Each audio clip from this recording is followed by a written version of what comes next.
and welcome to CQC Connect, this podcast from the Care Quality Commission. My name is Devina Maru and I'm a GP trainee based in London and a clinical fellow here at CQC. So today we're going to find out all about what the CQC is, what it does, and what to expect if it turns up on your doorstep. I know as GP trainees, we don't regularly learn about regulation or what it entails. So this is a great podcast to learn all about it. It's ideal for GPs and trainees to learn all about the CQC, but also useful for current GPs as well. So I'm joined by Surupa Santra, who's been an inspector here for 7 years. And I'm also joined by Dr. Rosie Benneyworth, Chief Inspector of Primary Medical Services and Integrated Care. Welcome, Surupa and Rosie. So first of all, Rosie, for those who might not be aware, what exactly is the CQC and what does it actually do?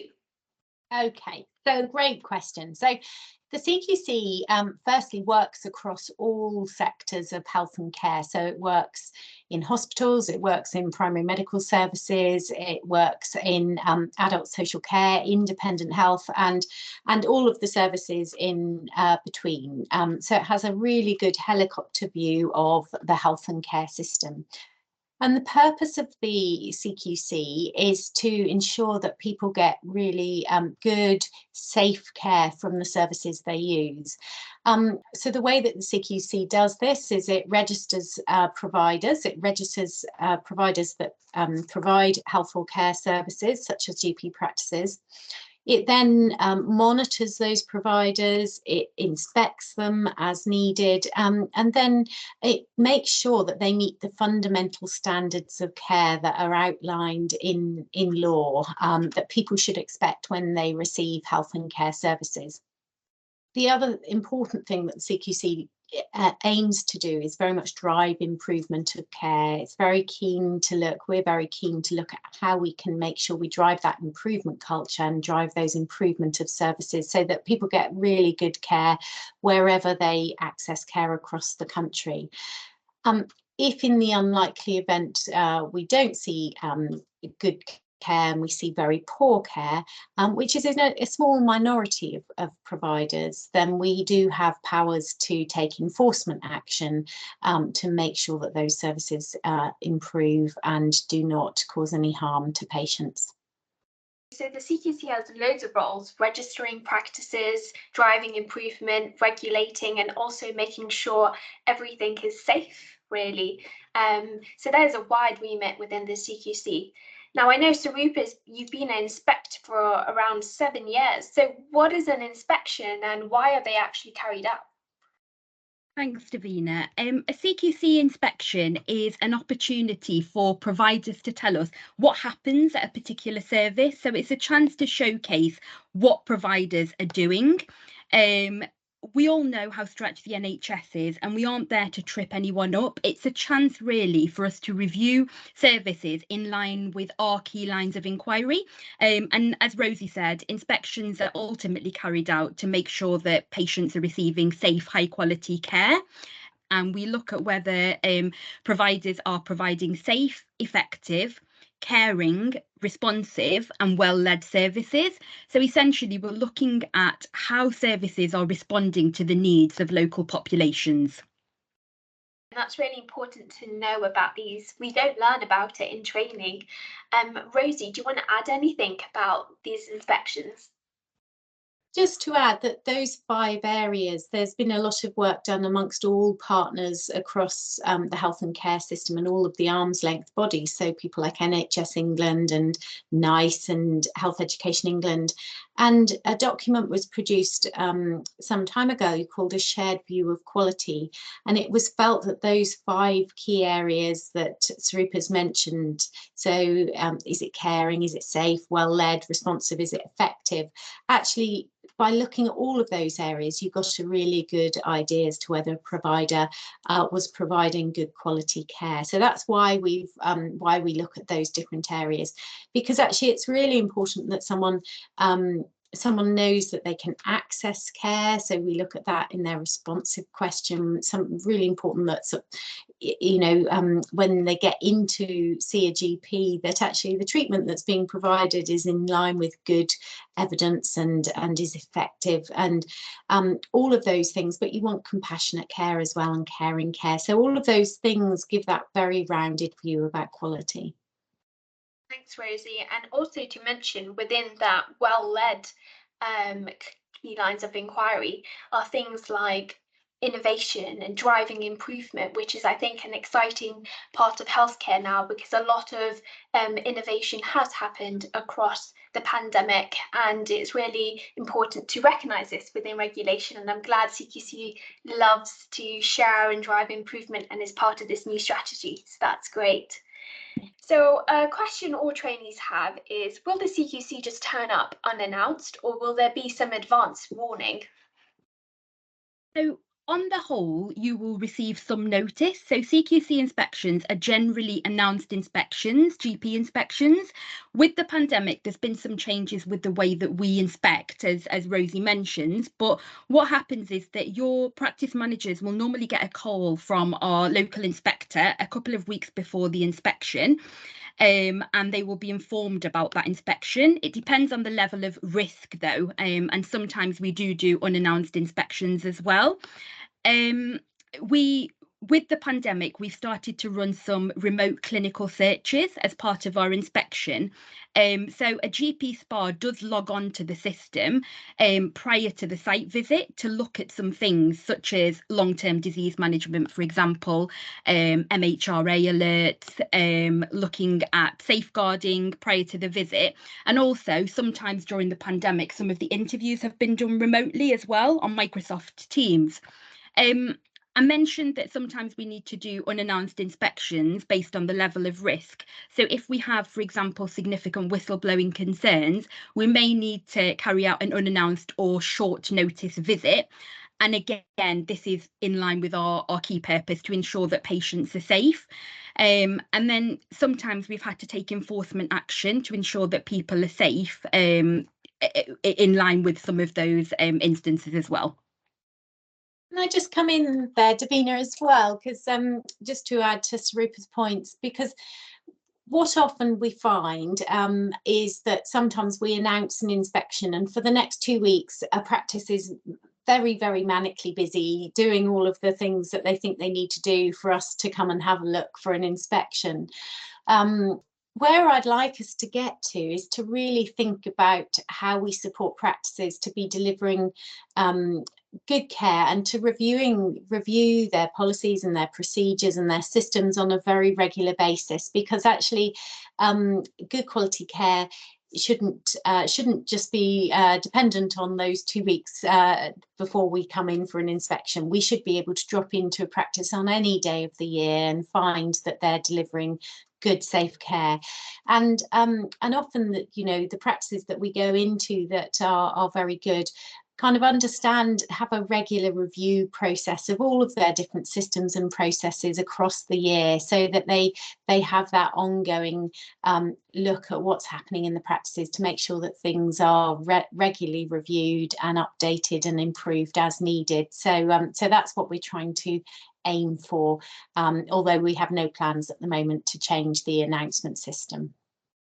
Thank you both. And a key thing you mentioned, Surupa, was something called GP SPA. So a lot of GP trainees actually do not know what a GP SPA is, and it's really important for them to realise that there's inspectors and doctors that present during an inspection. Would you please explain what a GP SPA is? Sure, Devina. A GP SPA is a GP specialist advisor. So with all GP inspections, there is a lead inspector that goes out to carry out the inspection along with the GP specialist advisor. So some of that work, as I mentioned, is done via remote searches, and sometimes the GP specialist advisor goes out to the site visit as well to carry out the inspection as well.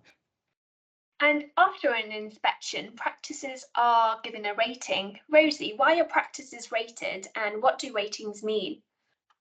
So this is a really good question, and I think ratings are important because part of, or the vast majority of our role is actually to give the public a clear view of how good the services they are receiving, and a rating is a clear way of telling the public what we think about a service.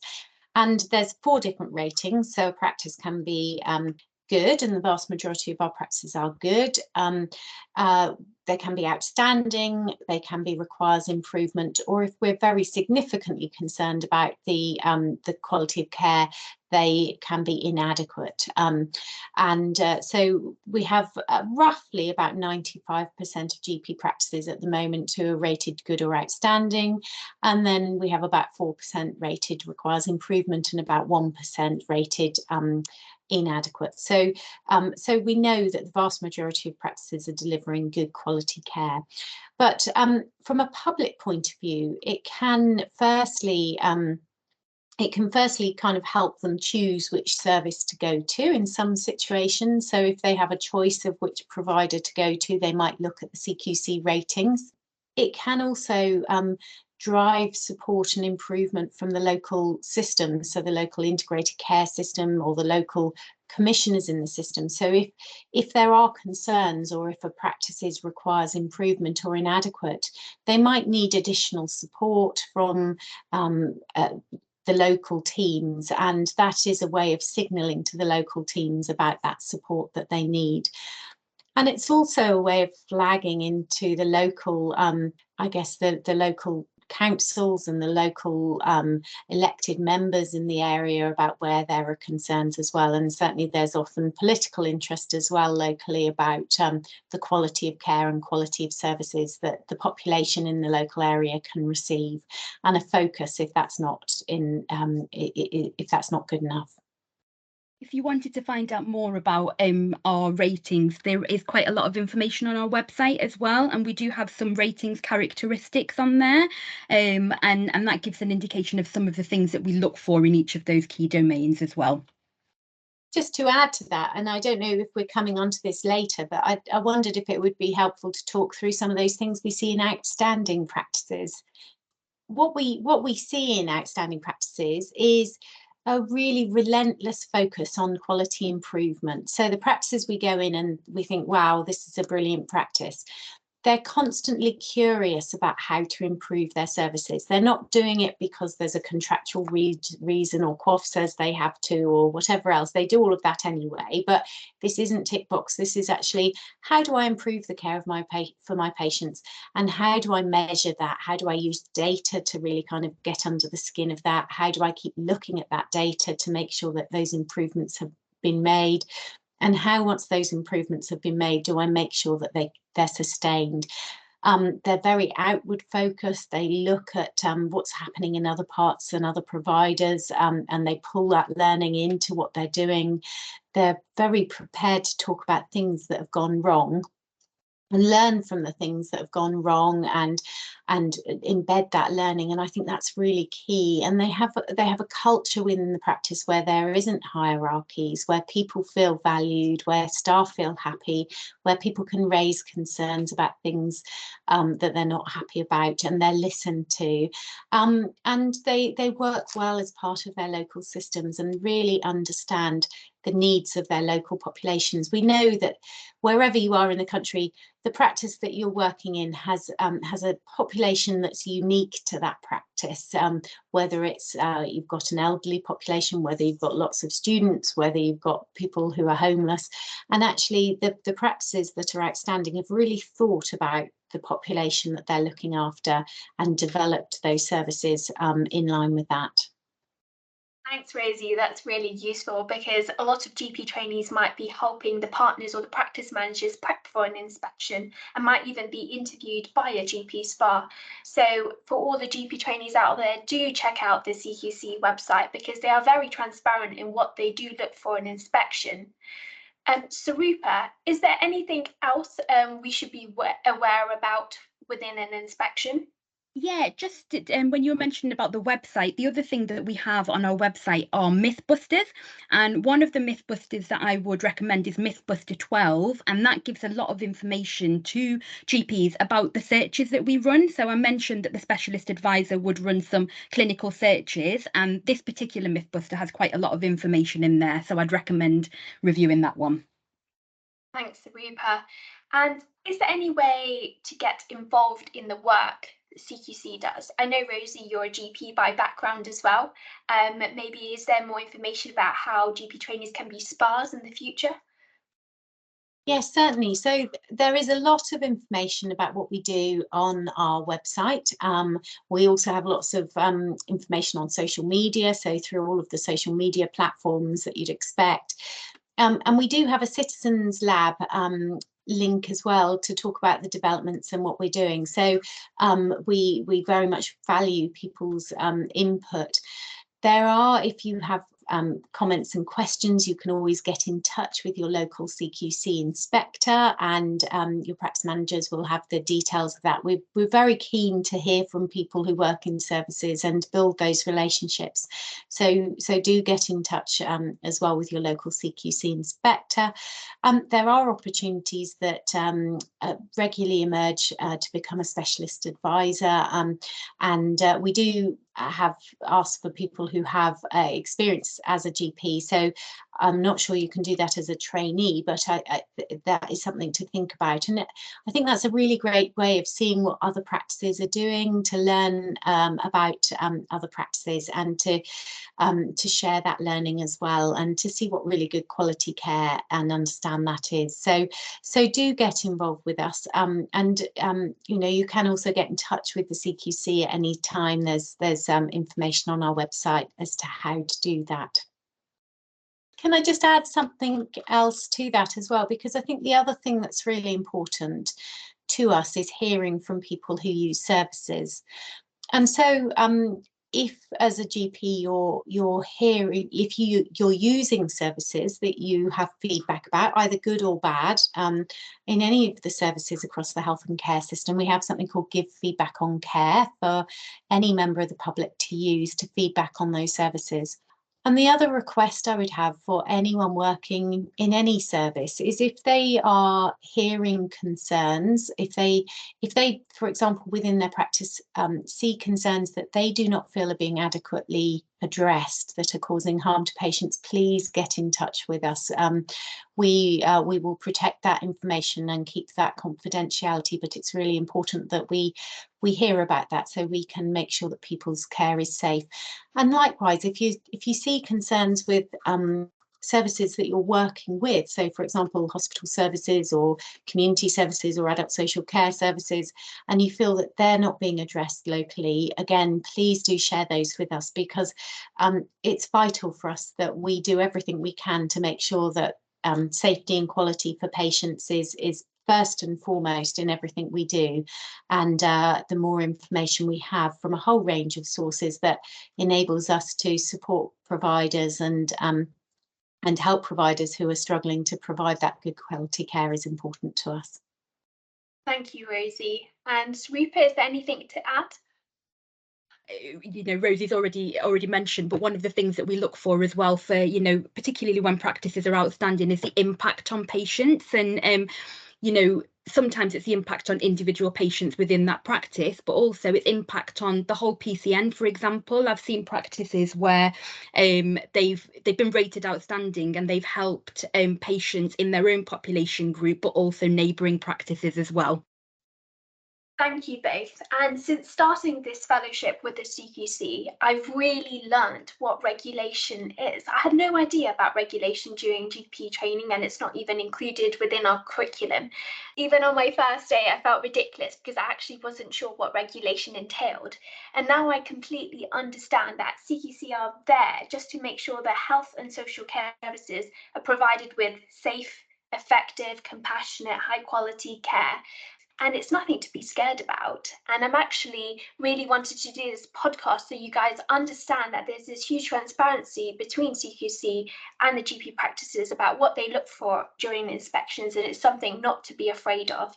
And I hope you guys have learned a bit more about what regulation is, just like I did during this fellowship. Well, that's all the time we have for today, and I would like to thank my guests, Surupa Santra and Dr. Rosie Benneyworth. And remember, you can find out more about the CQC and how we inspect GP practices by reading the GP Mythbusters on our website. Just follow the link in the podcast description. Until next time, thank you for listening.